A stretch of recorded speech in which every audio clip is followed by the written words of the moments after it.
What's up, guys? Clash here. Just wanted to share with you a different little twist video instead of just a kind of a let's play video. I wanted to show a little bit of an attack strategy video, kind of a troop comp, and I guess we'll call this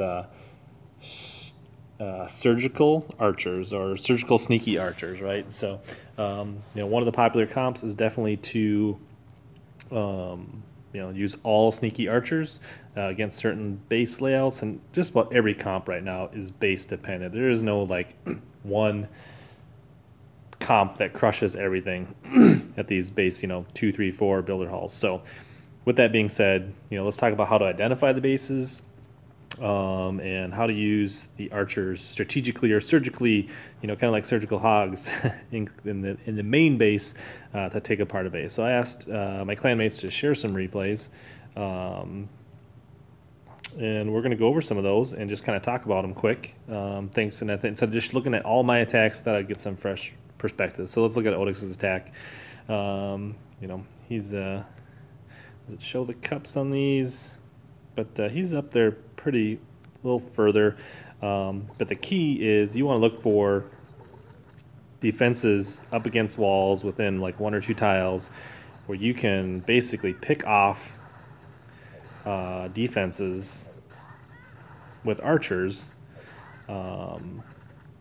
before, with their cloak ability. So this works really best once you get them to level 2 and they have their cloak ability, and take down most of the base.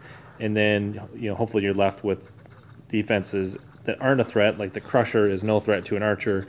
The Firecrackers are no threat to archers.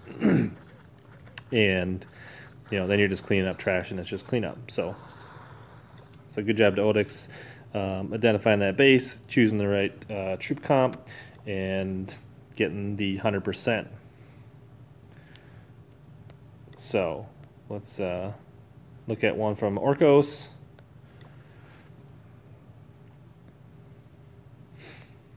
So you can see here a little bit different layout. He sends in a test one, gets ate up by a bomb. That's the other thing, is like you don't want to necessarily drop like 10 archers in the same spot, because you could easily drop them on a bomb and get wiped out and your raid's over. So kind of like wall breakers and Clash in the main base, you want to do some tests. But here you see he's clearing buildings that he can reach, using the cloak ability, picking them off, and now he's got to overwhelm that side so he can get to that archer tower and clear those buildings. His placement might even been a little better if he could have placed him a little further towards kind of the old head statue there, and then maybe you could have got that archer tower down even a little faster. Keep those from being distracted. Now it's just a matter of killing the Crusher and cleaning up the base. So obviously it would have been a little more challenging if the double cannon wasn't upgrading, but he could have brought some of those troops over from the other side and got that double cannon as well.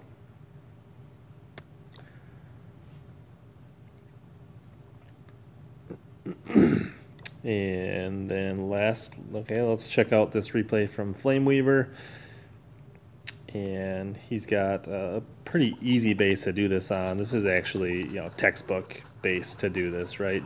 The 3 main defenses that can take archers are all on the edge. You can use the cloak ability. He does have a Tesla pop, which makes this a little bit challenging. But luckily these, we'll speed it up a little bit while these archers work through these buildings that aren't a threat.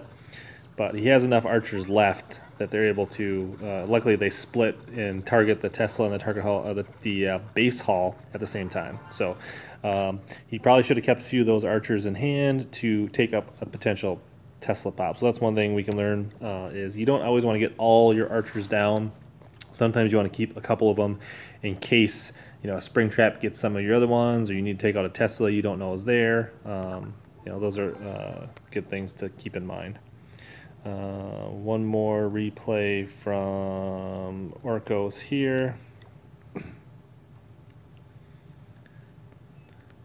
Getting a base here with some beefy walls. This is a little bit more of a complicated base to get. There's a lot more trash, keeping him from getting all of these. So here, he's deployed a couple to get 1 cannon. Now he can come in and focus on that Tesla.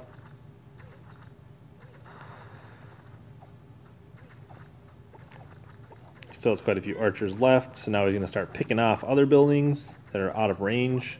A lot of times you can pick out, you know, like you can outrange the double cannon for sure. Usually can't outrange a archer tower set on the long range setting. So you just kind of have to surgically take the base apart and get it down to where you need to then overwhelm the areas that you need to overwhelm. So now he's going to go in against Town Hall to make sure he gets that star.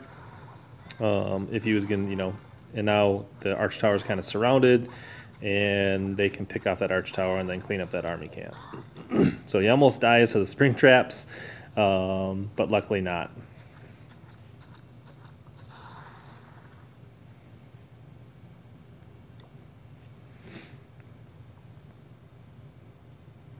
All right, and then I'll show you one of my battle logs here. So there are different variations. You know, sometimes they use giant archers, sometimes it's all archers, sometimes it's giant minions. It all depends on the base. But here is kind of a base that I took out with what I'll call surgical archers here. And this one is ripe, right? There's the arch tower, the two cannons are all exposed, ripe for the taking. And it's pretty easy to take them out. I probably should have held a couple archers in case a Tesla popped in this corner. But the way they grouped in, and that's actually nice that they could launch my archer into the base, where then now she doesn't have to fight through a wall to take it out. So we'll speed this up a little bit. But there is a Tesla, but there were so many archers left that it didn't really matter. But it would have been nice to be able to keep one to drop on the backside with its cloaked ability. A little bit of troll here. He does put a camp way up there, but there's like 6 archers left. That's not a big deal. I haven't seen any time where that has worked for a timeout to put camps or anything in the corner. I think it's much more valuable to put those buildings and protect your weapons and your defenses than trying to time out. I have not seen any defenses win on time. So I hope you get an idea of how the sneaky archer, strategic or surgical archers can work for you. Try to incorporate that in certain bases when you see it. And lastly, let's just watch this one funny troll replay here. So, you know, protecting my archer tower against minions, I put double bombs, and his raid was over before it started. So he brought in all minions. Let's watch that again. He basically drops them all right into my bombs, and it's GG before it even starts. So there's your humorous defensive replay of the day. So there you go. Check out the surgical archers as a method. I'm going to cover other methods in the future, like giants and minions, and you know, as we get more advanced on our strategies, we'll cover those on how to identify what base works for which troop comps, and then how to deploy them and how to use it so that you can get the most cups as possible. Thanks for watching.